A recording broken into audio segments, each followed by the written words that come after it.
Hari ini kita akan belajar gagasan pokok dan gagasan pendukung dalam teks lisan.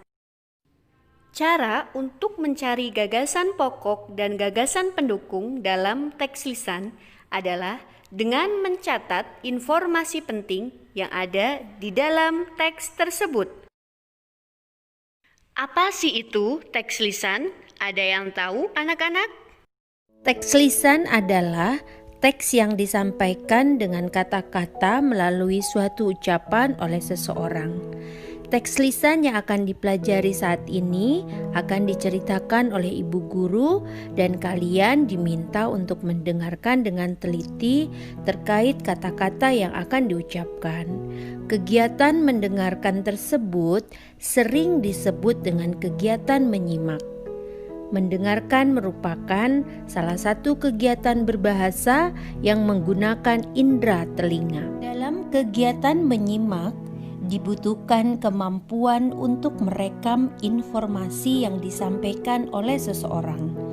Misalnya, saat mendengarkan sebuah berita, hal terpenting yang harus diperhatikan adalah menemukan intisari berita tersebut. Intisari berita tersebut dapat berupa gagasan pokok dan gagasan pendukung teks. Anak-anak hebat, cara yang dapat dilakukan untuk menemukan gagasan pokok dan gagasan pendukung dalam suatu paragraf adalah sebagai berikut. Pertama, mendengarkan dengan penuh konsentrasi sehingga mampu merekam penyampaian berita tersebut. Kedua, mendengarkan sambil melakukan pencatatan gagasan pokok dan gagasan pendukung setiap paragraf. Ketiga, untuk menemukan gagasan pokok, dengarkan secara teliti inti pokok pada awal atau akhir kalimat. Sedangkan gagasan pendukungnya terletak pada inti kalimat-kalimat lainnya dalam suatu paragraf. Gagasan pendukung biasanya terdiri dari lebih dari satu kalimat.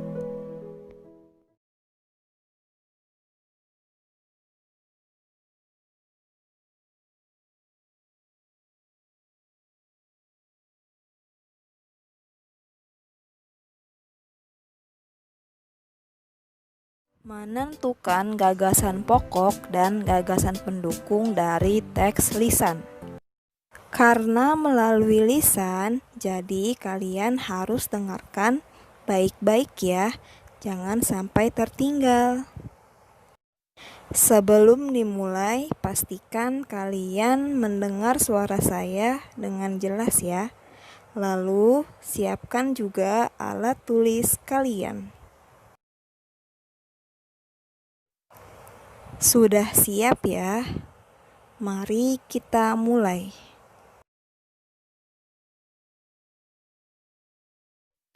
Teks ini berjudul Tari Kipas Pakarena. Dan teks ini terdiri dari 3 paragraf. Paragraf pertama. Tari Kipas Pakarena merupakan kesenian tari yang berasal dari Goa, Sulawesi Selatan. Tarian ini sudah menjadi tradisi di kalangan masyarakat Goa yang merupakan bekas kerajaan Goa. Selanjutnya, mari kita tentukan gagasan pokok pada paragraf 1, yaitu asal tari kipas pakarena. Selanjutnya, mari kita tentukan gagasan pendukung pada paragraf 1, yaitu tari kipas pakarena sudah menjadi tradisi di kalangan masyarakat Goa. Selanjutnya, paragraf kedua. Disimak baik-baik ya.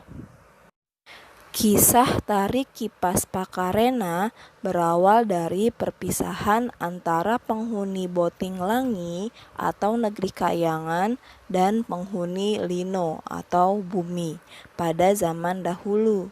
Konon, sebelum berpisah, penghuni Botinglangi sempat mengajarkan kepada penghuni Lino cara menjalani hidup seperti bercocok tanam, beternak, dan berburu. Mari kita tentukan gagasan pokok pada paragraf kedua, yaitu kisah dari Tari Kipas Pakarena. Selanjutnya, mari kita tentukan gagasan pendukung pada paragraf kedua, yaitu sebelum berpisah, penghuni Botinglangi sempat mengajarkan kepada penghuni Lino cara menjalani hidup. Selanjutnya, paragraf ketiga. Disimak baik-baik ya. Kisah awal Tari Kipas Pakarena diabadikan dalam gerakan tarian. Makna dari gerakan Tari Kipas Pakarena seperti gerakan berputar searah jarum jam melambangkan siklus hidup manusia.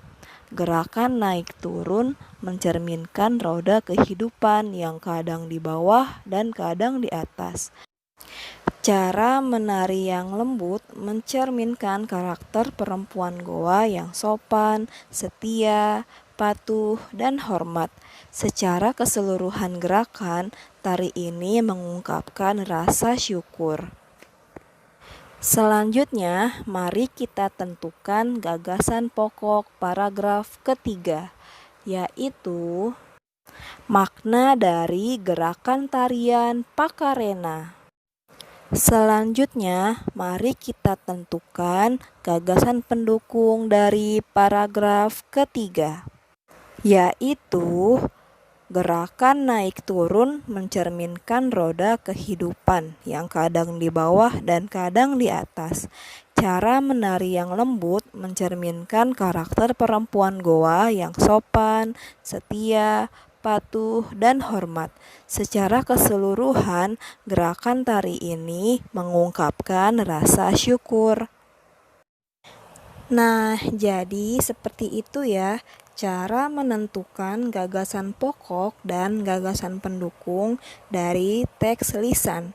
Maka dari itu, kalian harus fokus dan dengarkan baik-baik supaya tidak tertinggal.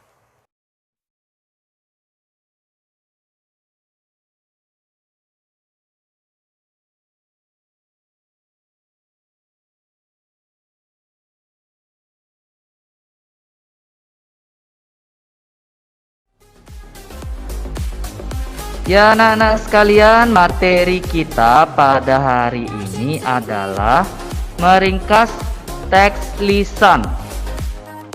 Meringkas teks lisan ini merupakan muatan pelajaran bahasa Indonesia di tema 1 subtema 3. Nah, apa itu teks lisan? Ada yang tahu? Nah, teks lisan itu secara sederhana adalah teks yang dibacakan oleh seseorang kepada kita. Jadi, dalam pembelajaran kali ini, kalian dituntut untuk meringkas teks yang dibacakan seseorang kepada kalian. Nah, sebelum kita belajar tentang meringkas teks lisan, masihkah kalian ingat langkah-langkah meringkas suatu teks? Wah, pintar sekali. Tentu saja, langkah pertama adalah membuat peta pikiran dengan pertanyaan apa, mengapa, di mana, kapan, bagaimana, juga siapa. Tentunya peta pikiran ini digunakan untuk menentukan kejadian penting dalam teks agar kita mudah untuk meringkas teks tersebut. Selanjutnya, menuliskan ringkasan teks dijadikan dalam satu paragraf utuh sesuai peta pikiran yang sudah kita buat. Nah, jika dalam teks terdapat lebih dari satu paragraf, kita jadikan dia satu paragraf utuh dalam ringkasan tersebut. Untuk kalian yang masih ingat dengan langkah-langkah meringkas teks, Bagus sekali. Baik, sekarang kita akan belajar tentang meringkas teks lisan. Di mana langkah-langkah meringkas teks lisan?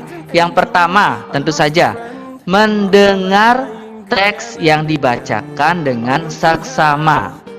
Jadi, mendengarkan teks akan ada orang yang membacakan teks, lalu kalian mendengar teks tersebut dengan seksama. Karena ini sifatnya teks lisan, kalian tidak boleh membaca teks tersebut. Jadi hanya boleh mendengarkan teks yang dibacakan. Siapa ya sih yang bisa membacakan teks tersebut kepada kalian? Ya, tentu saja yang pertama orang tua dan juga guru kalian di sekolah. Itu merupakan langkah pertama. Kita lanjut ke langkah nomor 2. Langkah nomor 2, membuat peta pikiran untuk menentukan kejadian penting. Ingat, peta pikiran ini dicatat. Jangan hanya dipikirkan saja, tetapi dicatat peta pikirannya. Bagaimana cara mencatat? Ingat, membuat pertanyaan. Apa? Kapan? Di mana? Mengapa? Siapa? Dan bagaimana? Jadi, ketika kalian sudah membuat peta pikiran, kalian catat semua itu dengan pertanyaan-pertanyaan yang kalian buat. Lalu langkah terakhir adalah menuliskan ringkasan sesuai peta pikiran yang sudah dibuat. Jadi, jika peta pikirannya sudah selesai, dituliskan dalam paragraf yang ringkas dengan bahasa yang tidak bertele-tele.